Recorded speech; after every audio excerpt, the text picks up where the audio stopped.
الحمد للہ نحمده ونستعینه ونستغفره ونؤمن به ونتوکل علیہ ونعوذ باللہ من شرور انفسنا ومن سیئات اعمالنا من يهده الله فلا مضل له ومن يضلله فلا هادي له ونشهد أن لا إله إلا الله وحده لا شريك له ولا ضد له ولا ند له ونشهد أن سيدنا وسندنا ونبينا ومولانا محمدا عبده ورسوله أما بعد فقد قال الله سبحانه وتعالى وَلَقَدْ آتَيْنَا لُقْمَانَ الْحِكْمَةَ أَنِ اشْكُرْ لِلَّهِ وقال الله سبحانه وتعالى ومن يؤت الحكمة فقد أوتي خيرا كثيرا صدق الله مولانا العظيم وصدق رسوله النبي الكريم ونحن على ذلك من الشاهدين والشاكرين والحمد للہ رب العالمین۔ نہایت قابل احترام بھائیوں، دوستوں، عزیزوں، ساتھیوں، قابل قدر بزرگوں، اس وقت آپ کے سامنے سورۃ لقمان کی ایک آیت کریمہ تلاوت کی گئی ہے۔ قرآن کریم میں یہ سورۃ لقمان ایسی صورت ہے جس میں اللہ تعالیٰ نے اپنے ایک برگزیدہ بندے حضرت لقمان کی نصیحتوں کا ذکر کیا ہے۔ حضرت لقمان اللہ کے نبی نہیں ہیں، یہ بڑی عجیب بات ہے۔ حضرت لقمان اللہ کے نبی نہیں ہیں، لیکن اللہ تعالیٰ نے ان کو حکمت اور دانائی سے نوازا تھا، اور اللہ تعالیٰ کو ان کی باتیں اتنی پسند اور محبوب تھیں کہ اللہ تعالیٰ نے وحی کے ذریعے قرآن کریم میں نبی کریم صلی اللہ علیہ وسلم کی طرف سورۃ لقمان کے اندر ان کی نصیحتوں کو ذکر فرمایا۔ ان کی نصیحتوں میں ایک نصیحت بڑی عجیب نظر سے گزری۔ اپنے بیٹے کو ایک موقع پر نصیحت کرتے ہوئے انہوں نے کہا کہ اے میرے بیٹے، جب تم دسترخوان پر بیٹھا کرو تو اپنے حلق کی حفاظت کرنا۔ جب کھانے کے لیے دسترخوان پر بیٹھو تو اپنے حلق کی حفاظت کرنا، اپنے گلے کی، اپنے منہ کی حفاظت کرنا۔ اب یہ مختصر سی نصیحت ہے۔ اہل علم نے اس کے دو مطلب بیان کیے ہیں۔ ایک مطلب تو بالکل واضح ہے کہ دسترخوان پر جب تم بیٹھو تو اتنا کھاؤ جتنی ضرورت ہے، اللہ کی نعمت کو، کھانے کو ضائع نہ کرنا۔ جیسا کہ حدیث میں آتا ہے کہ جب تم دسترخوان پر بیٹھو، کھانا کھاؤ تو اپنے پیٹ کے 3 حصے کر لو، ایک کھانے کے لیے، ایک پانی کے لیے، ایک سانس کے لیے۔ تو ایک مطلب تو اس کا یہ ہے کہ اتنا پیٹ بھر کے نہ کھاؤ کہ بعد میں تمہیں وہ کھانا اذیت دے، بیماری دے، تکلیف دے۔ اور دوسرا مطلب اس کا یہ ہے کہ اے میرے بیٹے، جب تم دسترخوان پر بیٹھو اپنے حلق کی حفاظت کرنا، یعنی تمہارے منہ میں کوئی حرام اور مشتبہ لقمہ نہیں جانا چاہیے۔ تم یہ سوچ لینا کہ یہ کھانا جو میرے اندر جا رہا ہے یہ حلال ذرائع سے حاصل ہوا ہے اور ان چیزوں میں سے ہے جن چیزوں کو اللہ تعالیٰ نے حلال قرار دیا ہے یا حرام ذرائع سے حاصل ہوا ہے، یا وہ چیز ہے جنہیں اللہ تعالیٰ نے حرام قرار دیا ہے، اس کا خیال کرنا۔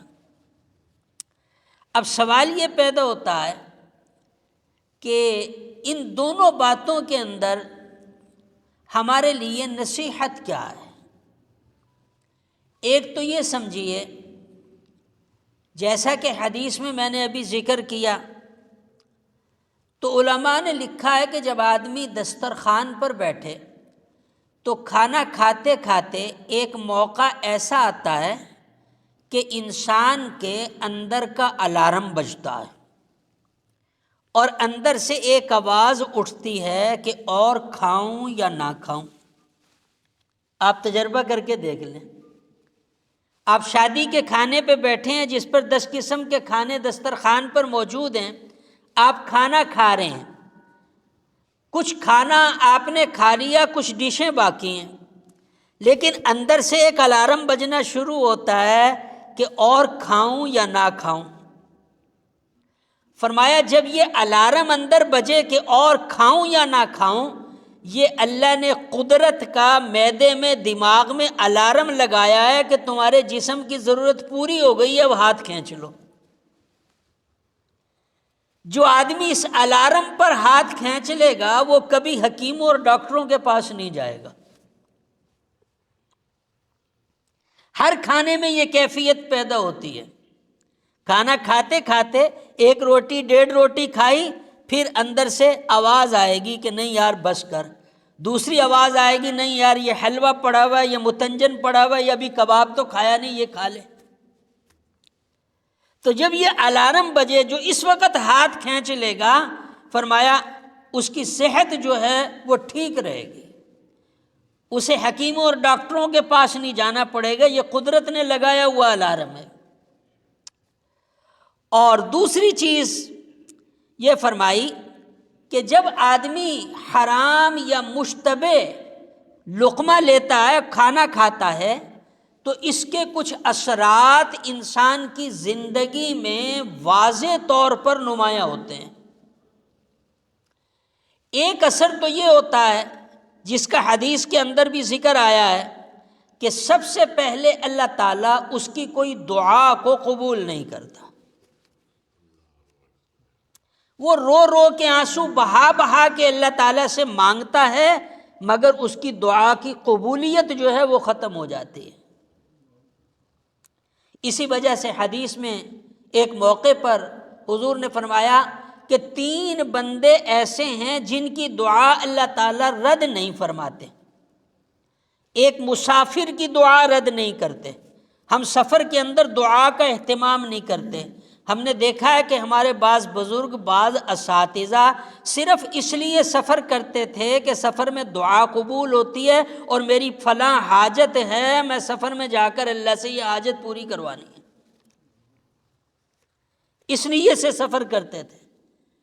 تو مسافر کی دعا اللہ تعالیٰ رد نہیں فرماتے۔ اور دوسرا فرمایا کہ باپ کی دعا اپنی اولاد اور بیٹوں کے حق میں رد نہیں ہوتی۔ ہم بزرگوں سے تو کہتے ہیں کہ ہماری اولاد کے لیے دعا کرو، لیکن اپنی اولاد کے لیے گڑ گڑا کے ہم خود اللہ سے نہیں مانگتے، حالانکہ یہ وعدہ ہے کہ باپ کی دعا اولاد کے حق میں رد نہیں ہوتی، قبول ہوتی ہے، اس کا اثر زندگی کے اندر کبھی نہ کبھی ضرور آتا ہے۔ اسی وجہ سے فرمایا کہ باپ کی دعا اولاد کے لیے ایسے ہے جیسے چھوٹے سے پودے کے لیے مالی کا پانی دینا۔ اور تیسرا فرمایا کہ مظلوم کی بد دعا ظالم کے حق میں اللہ تعالیٰ رد نہیں کرتے۔ یہ تو ہے وعدہ، لیکن مسافر دعا کر رہا ہے قبول نہیں ہو رہی، باپ دعا کر رہا ہے قبول نہیں ہو رہی، مظلوم دعا کر رہا ہے قبول نہیں ہو رہی۔ بریک کہاں لگی ہوئی ہے؟ بریک لگی ہوئی ہے، دعا تو کر رہا ہے، لقمہ حلال کا اہتمام نہیں کر رہا۔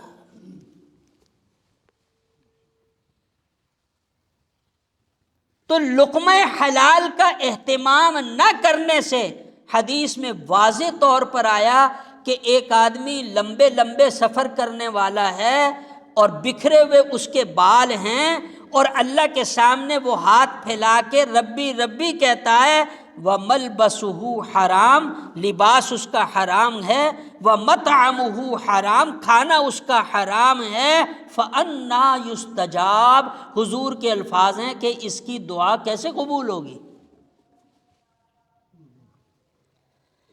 تو جب انسان کے معدے میں حرام اور مشتبہ لقمہ جاتا ہے یا بدن پر حرام اور مشتبہ لباس ہوتا ہے تو اس کا سب سے پہلا اثر کیا ہوتا ہے کہ آدمی کی حاجات وہ رکی رہتی ہیں اور اس کی دعائیں جو ہیں اللہ تعالیٰ قبول نہیں فرماتا۔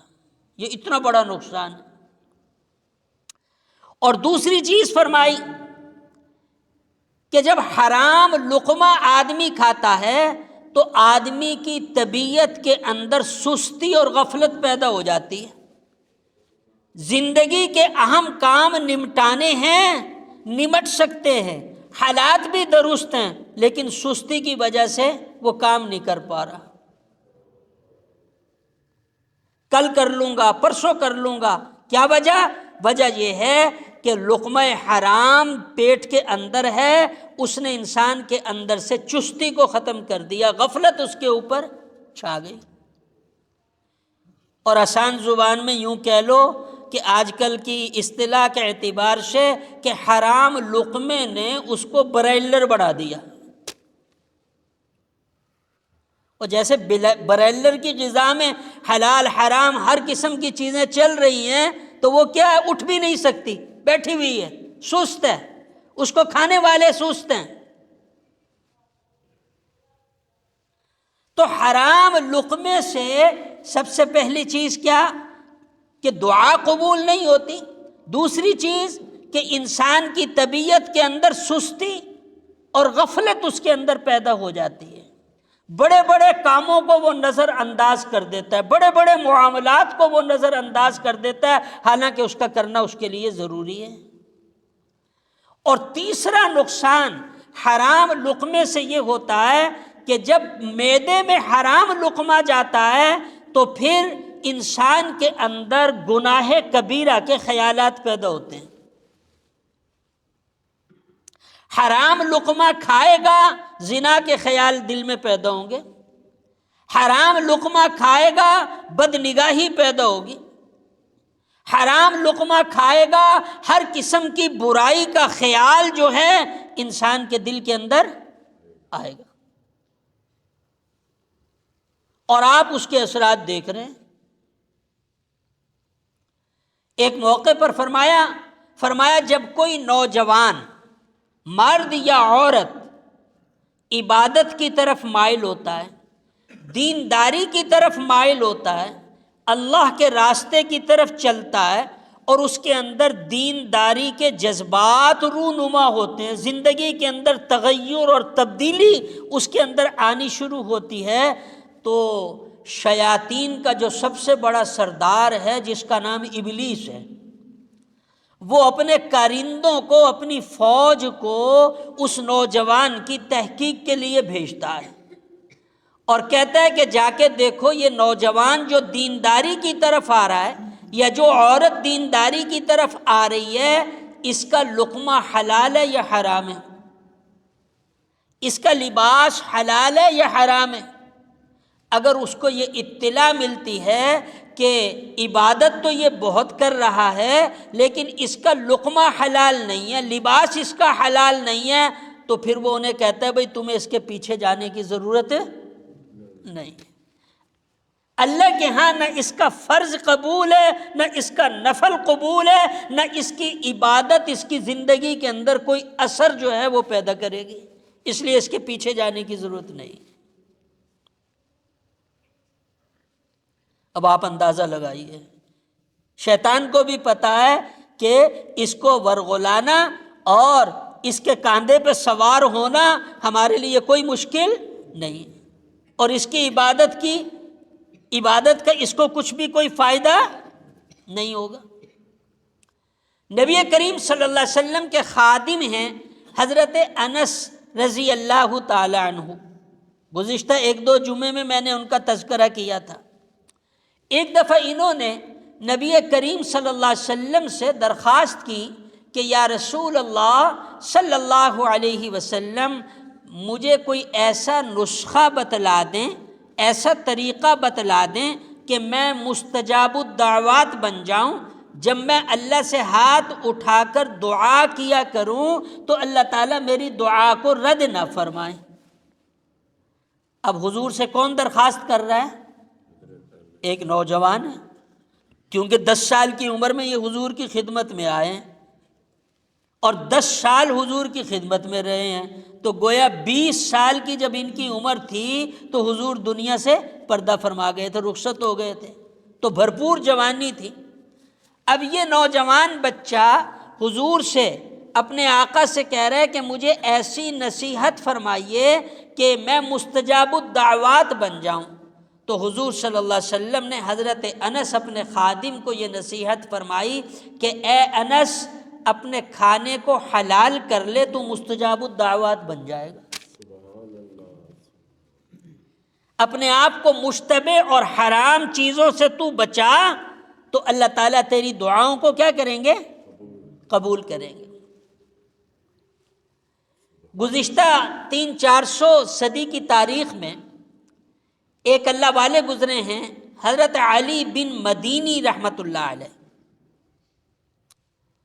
بعض اوقات اللہ تعالیٰ اپنے بندوں کے اوپر کچھ خاص چیزوں کو کھول دیتے ہیں.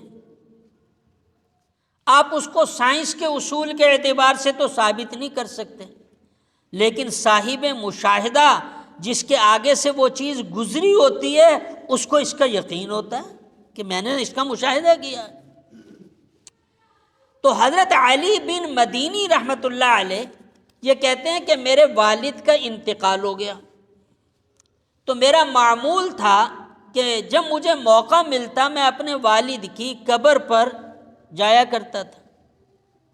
تو کہنے لگے کہ ایک دفعہ میں اپنے والد کی قبر پر گیا تو میں وہاں پر دعا کر رہا تھا، تو مجھے قبرستان سے کسی انسان کے کراہنے کی آواز آئی. دائیں بائیں میں نے دیکھا، کچھ نظر نہ آیا. تھوڑا سا دائیں بائیں قدم چلا تو دیکھا کہ ایک قبر سے انسان کے کراہنے کی آواز آ رہی ہے، ہائے ہائے کی آواز آ رہی ہے. کہنے لگے میں نے اس کے لیے مغفرت کی دعا کی. اب یہ چیز جو ہے کرامات میں سے ہے، کبھی اللہ تعالیٰ کی عبرت کے لیے کسی کو دکھا دیتے ہیں. تو اس کا میں نے پتہ کیا کہ یہ قبر کس کی ہے. تو جب میں تلاش کیا تو مجھے معلوم ہوا کہ اپنے علاقے کے ایک بہت بڑے عبادت گزار کی قبر ہے، جو اپنے علاقے میں نیک تھا اس کی قبر ہے. جب اس کے حالات معلوم کیے پتہ لگا کہ وہ ایک بہت بڑا تاجر تھا اپنے علاقے کا.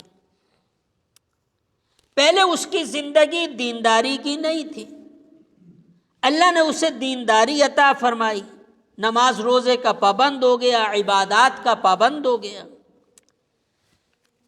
پھر کچھ تاجروں نے اسے مشورہ دیا کہ آپ کی عمر اب بڑی ہو رہی ہے اور آپ اب کاروبار کو سنبھال نہیں پا رہے، آپ ایسے کریں اپنے کاروبار کو ختم کر کے یہ پیسہ جو ہے تاجروں کو سود پر دے دیں، آپ کی آمدنی جاری رہے گی. وہ کسی کے ورغلانے میں اللہ کا بندہ آ گیا، اپنے لیے آسانی ڈھونڈی اور اپنا کاروبار بند کر کے وہ پیسہ سود پہ دے دیا، اور اس کی آمدنی سے جو ہے اپنی زندگی گزارتا رہا. اسی حال میں اس کی موت آ گئی. اب آپ دیکھیے کہ دینداری موجود ہے، نماز روزہ موجود ہے، لیکن لقمہ حلال نہیں ہے. سود اور رشوت جو ہے اس کے اوپر گزارا کر رہا ہے. اب اس کا حال کیا ہو رہا ہے؟ اللہ تعالیٰ دنیا میں اپنے اللہ والوں کو دکھا رہے ہیں کہ اس کا یہ حال ہو رہا ہے۔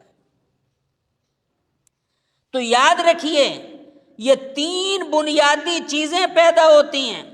ایک چیز کہ جب لقمہ حرام پیٹ میں جاتا ہے اللہ تعالیٰ دعاؤں کو رد کرتا ہے، دعاؤں کو قبول نہیں کرتا۔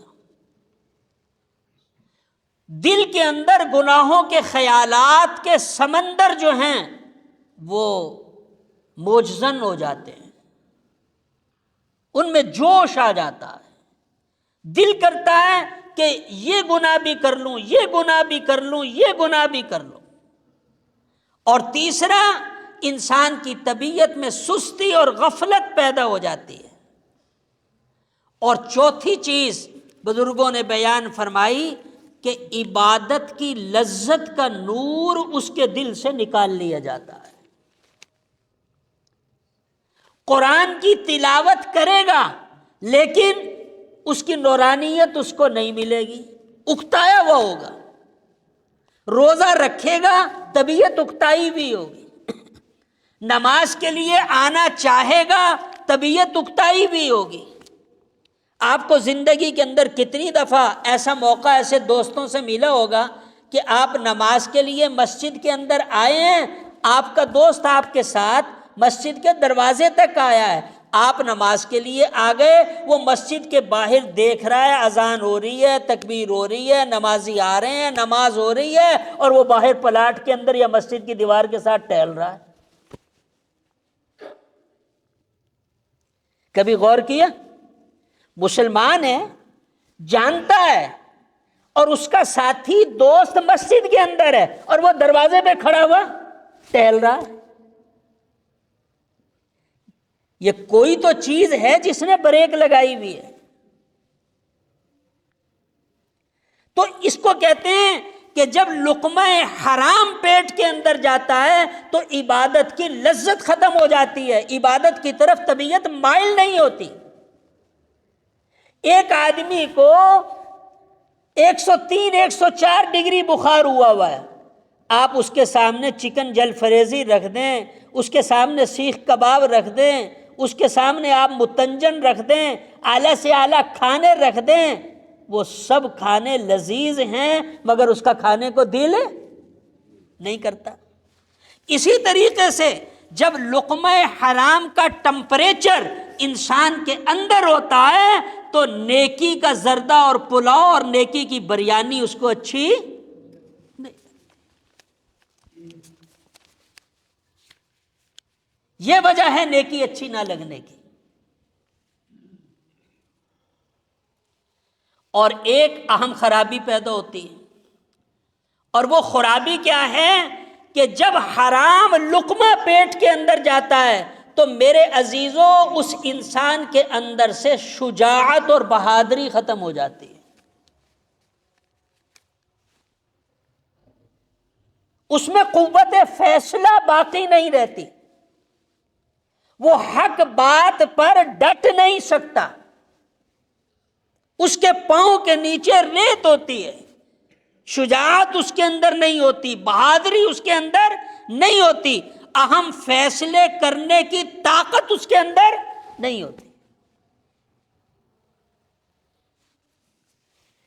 اسلامی ممالک میں ایک ریاست کے امیر گزرے ہیں، امیر عبد الرحمن۔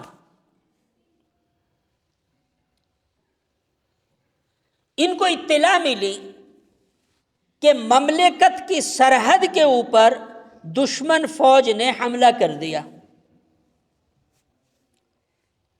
اس مملکت کی جو فوج تھی اس کے جو کمانڈر تھے وہ امیر عبد الرحمن کے بیٹے تھے۔ باپ بادشاہ تھا، بیٹا جو ہے وہ افواج کا سربراہ تھا۔ تو باپ نے فوج کو سرحد کی طرف بھیجا، چند دن گزری تو خفیہ ان کی جو ایجنسیاں تھیں انہوں نے اطلاع دی کہ آپ کی فوج کو شکست ہو گئی اور آپ کے فرزند جو جرنیل تھے وہ بارڈر کو چھوڑ کر اور پیٹھ پھیر کر وہ واپس آ رہے ہیں۔ اب امیر عبد الرحمن خان بڑے پریشان، گھر کے اندر پریشانی کے اندر چکر لگا رہے ہیں۔ ان کی جو اہلیہ تھی انہوں نے وجہ پوچھی، تو جیسے ہوتا ہے کہنے لگا کہ وہ دیکھ تیرا بیٹا جو ہے وہ پیٹھ پھیر کے سرحد کو چھوڑ کے فوج کو واپس لے کر کے آ رہا ہے، اور فوجیں جو ہیں مملکت کے اندر داخل ہو رہی ہیں، میری CID نے مجھے یہ اطلاع دی ہے۔ اب آپ حیران ہوں گے، یہ واقعہ ہے تو تاریخ کا لیکن ہے قابل عبرت۔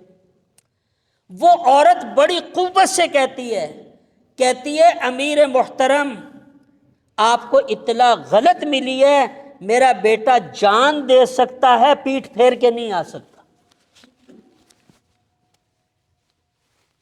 میرا بیٹا جان دے کر شہادت حاصل کر سکتا ہے، پیٹھ پھیر کے نہیں آ سکتا، آپ کی اطلاع غلط ہے، آپ تحقیق کریں۔ امیر عبد الرحمن نے کہا کہ تو گھر میں ہے اور مجھے میرے ادارے اطلاع دے رہے، تو اس یقین کے ساتھ کیسے کہہ رہی ہے کہ نہیں کہ یہ راز مجھے پتا ہے یا میرے اللہ کو پتا ہے؟ جس دن سے مجھے معلوم ہوا تھا کہ میں اس بچے کے حمل سے ہوں، میں نے اس دن سے ارادہ کیا تھا کہ میرے منہ کے اندر کوئی حرام اور مشتبہ لقمہ نہیں جائے گا جب تک یہ بچہ میرے پیٹ میں رہا، اور جب تک اس نے میری چھاتیوں سے دودھ پیا میں نے یہ اہتمام کیا کہ میرے پیٹ کے اندر کوئی حرام لقمہ نہیں گیا، اور جب تک یہ دودھ پیتا رہا کبھی میں نے بلا وضو اس کو ایک دفعہ بھی دودھ نہیں پلایا، تو میری یہ محنت میرا اللہ ضائع نہیں کرے گا، یہ جان دے دے گا حق کے اوپر لیکن یہ پیٹھ پھیر کے نہیں آ سکتا۔ یہ شجاعت ہو اس کے اندر ہوگی، بہادری ہوگی، اس لیے کہ میں نے اس کی جو پرورش اپنے پیٹ میں کی ہے وہ حرام سے نہیں کی، حلال سے کی۔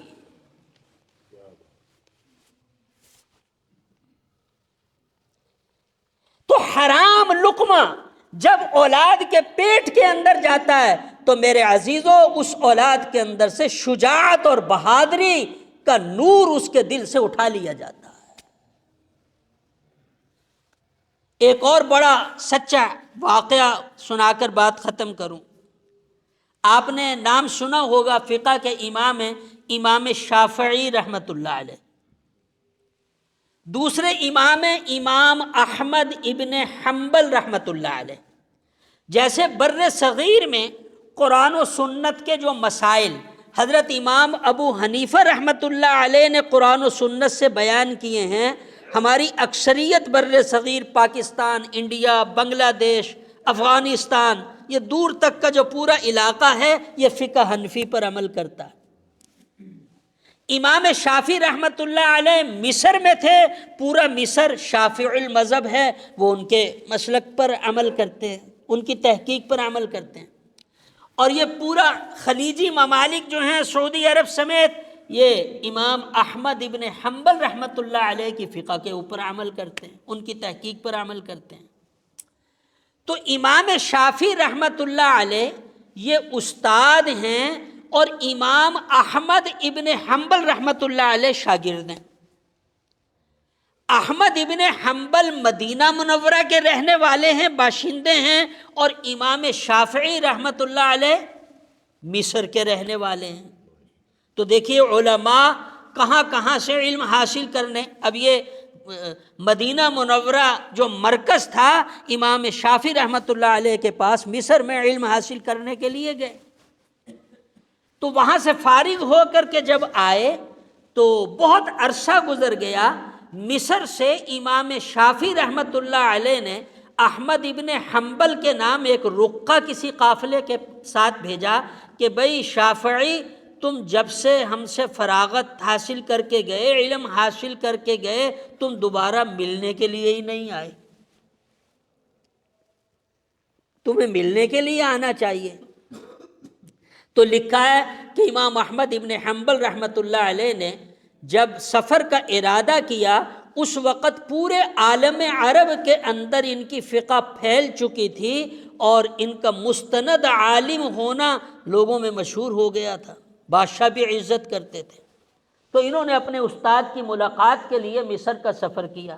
جب مصر پہنچے تو اس زمانے کا جو مصر کا بادشاہ تھا، حکمران تھا، شہر سے باہر امام شافعی رحمۃ اللہ علیہ کے ساتھ وہ بھی استقبال کے لیے آیا کہ وقت کا اتنا بڑا امام ہمارے ملک میں آ رہا ہے۔ امام شافعی رحمۃ اللہ علیہ کے ہاں ان کے کھانے کا اور مہمانوں کے کھانے کا بندوبست تھا۔ عام طور پر ہمارے جاہلوں کے اندر بھی اور عام لوگوں کے اندر بھی یہ بات مشہور ہے کہ جو اللہ والے ہوتے ہیں وہ کھانا نہیں کھاتے یا بہت تھوڑا سا کھاتے ہیں۔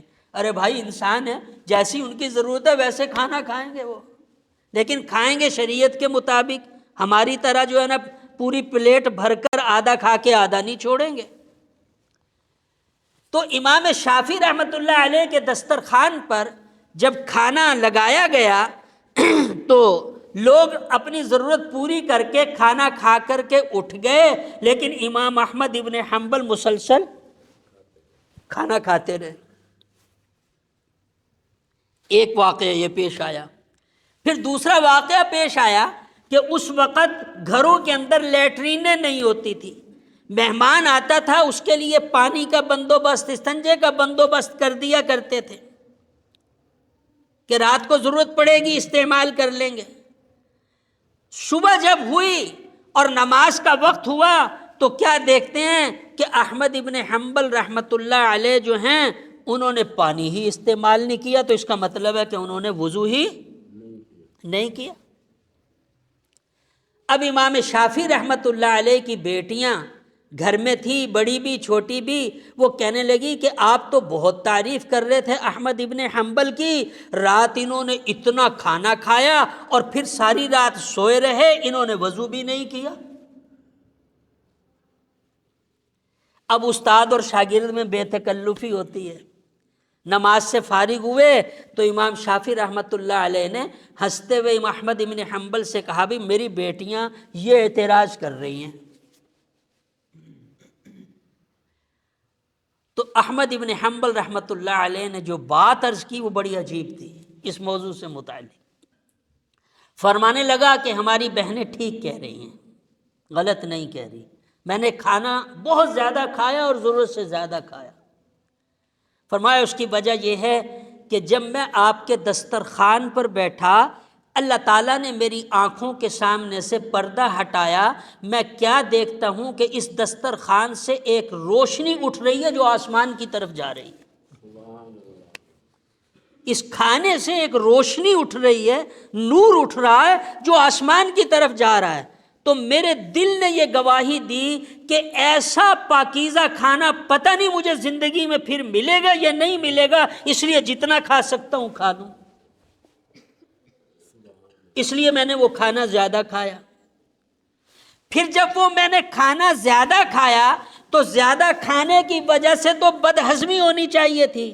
فرمایا اس کھانے کی وجہ سے بدہضمی تو کیا ہوتی، میرے دل کے اندر علم کا سمندر اتنا کھلا کہ میں رات کو جب سویا تو مجھے نیند نہیں آئی، تو میں نے قرآن و سنت کے اندر غور کیا تو میں نے پوری رات میں قرآن و سنت سے 100 مسائل کا استنباط کیا اور عشاء کے وضو سے میں نے فجر کی نماز پڑھی۔ اللہ تعالیٰ نے آپ کے حلال کھانے کی وجہ سے میرے سینے پر قرآن و سنت کو اتنا کھولا کہ ساری رات میں مشکل مسائل جو میرے حل نہیں ہوتے تھے اس کی برکت سے وہ حل ہو گئے۔ تو جب حلال لقمہ انسان کے اندر جاتا ہے اس کے دنیا کے اندر بھی اثرات پیدا ہوتے ہیں اور آخرت کے اندر جو اس کے اثرات ہوں گے وہ تو ہوں گے ہی۔ اللہ تعالیٰ مجھے اور آپ کو صحیح فہم نصیب فرمائے۔